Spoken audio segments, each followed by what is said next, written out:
덴마크 왕국의 성과 경비병들이 보초를 서고 있는데 죽은 선왕의 모습을 한 유령이 나타납니다. 날이 밝자 성 안에선 선왕의 남동생 클로디어스의 대관식과 선왕의 부인 버투르드와의 결혼식이 열립니다. 선왕의 아들 햄릿은 아버지가 돌아가신 지 2달도 안 되었는데 어머니가 숙부와 재혼하는 것에 못마땅하게 여깁니다. 경비병들이 햄릿을 찾아가 전날 밤에 나타났던 유령에 대해 이야기합니다. 그날 밤 햄릿은 성곽에서 유령을 기다리다 마침내 아버지를 만나게 됩니다. 그리고 아버지가 숙부의 독살로 인해 죽게 되었다는 사실을 알게 됩니다. 복수를 다짐한 햄릿은 주변의 의심을 피하기 위해 일부러 미친 척을 합니다. 그리고 확실한 증거를 잡기 위해 햄릿은 숙부가 아버지를 독살했던 것과 똑같은 장면을 연극으로 올립니다. 함께 연극을 관람하던 숙부는 화를 내며 연극을 중단시킵니다. 진실을 전혀 모르고 있는 어머니는 햄릿을 타이르기 위해 그를 침실로 부릅니다. 하지만 햄릿은 오히려 어머니를 꾸짖습니다. 그때 누군가가 커튼 뒤에서 몰래 엿듣고 있는 것을 발견합니다. 햄릿은 주저하지 않고 칼을 뽑아 찔러 죽입니다. 커튼 밑으로 쓰러지는 인물은 햄릿이 사랑하는 여인 오피리어의 아버지이자 숙부의 충신인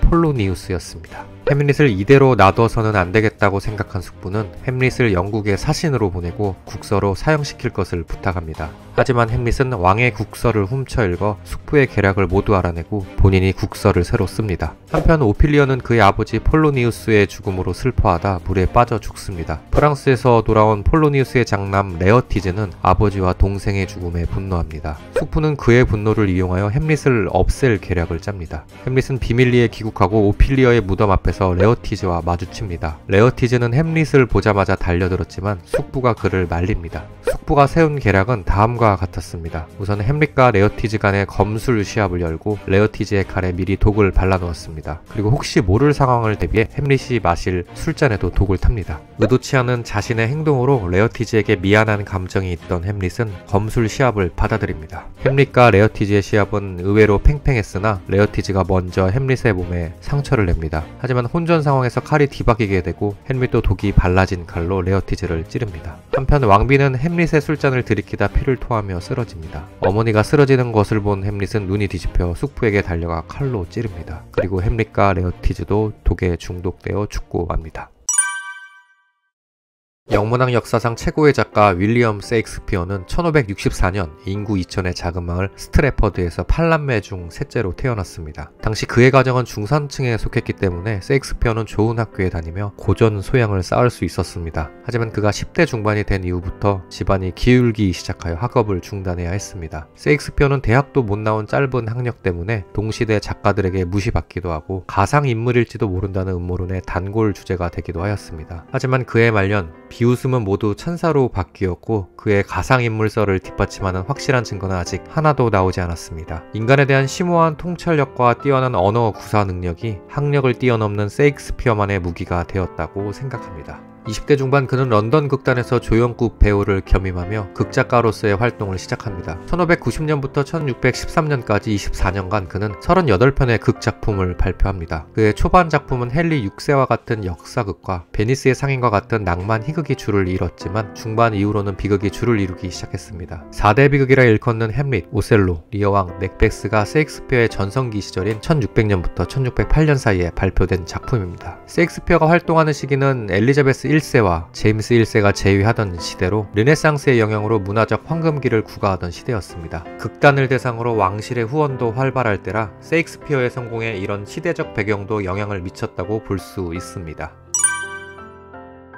햄릿 증후군이란 여러가지 선택사항 중 한 가지를 선택하지 못하고 타인에게 결정을 미루는 증상을 말합니다. 이렇듯 햄릿은 우유부단의 대명사로 사람들에게 알려져 있습니다. 그의 유명한 대사 죽느냐 사느냐 그것이 문제로다와 숙부를 죽일 절호의 기회를 날려버리는 장면이 햄릿을 우유부단한 이미지로 만든 것 같습니다. 하지만 햄릿 입장에서는 조금은 억울할 수 있습니다. 죽느냐 사느냐 그것이 문제로다 라는 대사는 햄릿이 연극을 상영하기 전 내뱉은 독백입니다. 목숨을 걸고 숙부에게 복수를 할 것인가, 진실을 외면한 채 살아갈 것인가에 대해 고민하는 장면인데 아버지의 복수를 행하는 게 당연한 선택이 아닌가 하고 생각하실 수 있습니다. 하지만 햄릿이 맞서 싸워야 하는 상대는 권력을 가진 왕입니다. 또한 복수가 실패했을 때 맞게 될 죽음은 햄릿을 두렵게 만듭니다. 햄릿의 복수는 결코 단순한 게 아닙니다. 햄릿이 숙부를 죽일 절호의 기회를 잡은 건 연극이 끝나고 숙부가 방에서 회개 기도를 드리고 있을 때입니다. 숙부가 무방비로 노출된 상태였기 때문에 마음만 먹으면 아버지의 복수를 끝낼 수 있었습니다. 하지만 햄릿은 기도하는 사람을 죽이는 건 청부살인이지 복수가 아니라며 칼을 거둡니다. 햄릿의 이러한 행동은 아버지 유령이 햄릿에게 했던 대사를 살펴보면 쉽게 이해할 수 있습니다. 어떤 식으로 이번 일을 추진하든 내 마음을 더럽히거나 내 어미에 대한 계책을 꾸미지 말아라. 마음을 더럽히지 말라는 것은 사적인 복수를 하지 말라는 뜻과 같습니다. 사적인 복수는 살인과 다름없기 때문입니다. 대신 아버지가 원했던 건 정당하지 못한 방법으로 왕위에 오른 숙부를 공적인 재판으로 처벌하는 것이었습니다. 햄릿은 아버지의 바람대로 확실한 증거를 잡기 위해 계획을 세웁니다. 햄릿은 우유부단보다 신중하고 합리적인 인물로 보는 게 더 옳을 것 같습니다.